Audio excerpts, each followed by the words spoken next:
Samantala, muli naman tayong makisilip sa lagay ng panahon ngayong araw. Live mula sa Pag-asa DOST. Balitaan mo kami, Amor La Rosa. Amor, good morning. Ano na ang lagay ng ating panahon ngayong Martes? Yes, good morning din sa inyo, Preselin. Good morning, Pilipinas. Narito na po ang latest sa lagay ng ating panahon. Tulad nga po ng nabanggit ko kanina, umiiral pa rin po itong northeast monsoon o hangin-amihan na nakaka-apekto dito sa may northern Luzon. At ito namang tail end of a cold front ang nakaka-apekto po dito sa may Bicol region at sa may eastern Visayas. Kaya po para sa araw na ito, asahan dito sa may Bicol region at dito rin sa may eastern Visayas ang pagkakaroon ng kaulapan ng light to moderate rains or thunderstorms. Ito po yung tail end of a cold front. Kung makikita ninyo yung mga kakulayan na kulay green dito sa may parting ito, mamaya po makikita natin yan. At ito po nga Cagayan Valley, Aurora, Quezon at maging dito po sa atin sa Metro Manila. Makakaranas po tayo ng kaulapan na magdadala ng may hinang pag-ulan. Dulot po yan ng northeast monsoon. At samantala, ang natitirang bahagi naman po ng ating bansa ay magiging bahagyang maulap na may panakanakang pag-ulan o pagkidlat, pagkulog. Partikular na po yung mararanasan dito sa may Central Visayas, Northern Mindanao, Caraga at Davao Region. So ito po yung tail end of a cold front. Nakikita po natin yung mga kaulapan dito.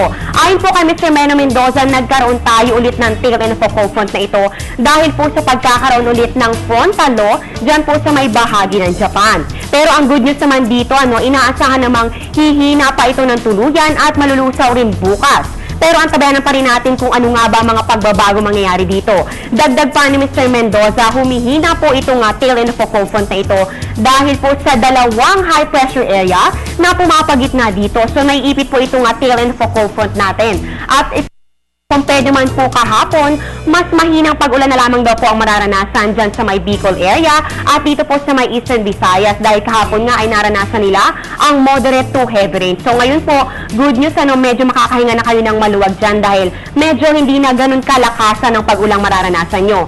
Pero samantala, ang pag-ulang naranasan at nararanasan pa rin natin dito sa Metro Manila ay dahil naman daw po sa epekto pa rin ng hanging amihan. So medyo damay na tayo sa mga pag-ulang dulot ng northeast monsoon na yan at medyo bumababa na nga yung epekto ng northeast monsoon na ito.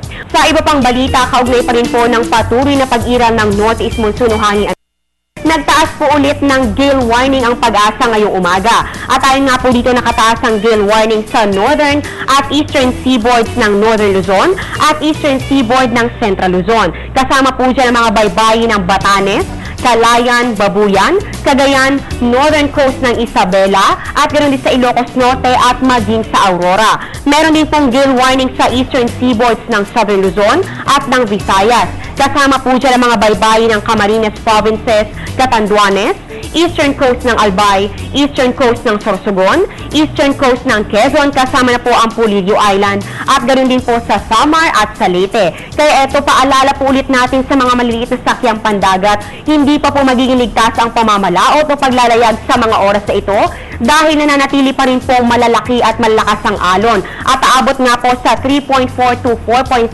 meters ang taas ng alon sa mga nabanggit na baybayin. At yan ang latest mula dito sa Pag-asa, manatiling nakatutok sa Panahon TV Express, kung saan walang pinipiling panahon ng pagbibigay impormasyon. Abangan po ang susunod na update mamaya sa Good Morning Boss. Ako po si Amor La Rosa. Umaga, balik sa inyo, Preselin. Maraming salamat, Amor, live mula sa Pag-asa DOST para sa ating Silip Panahon.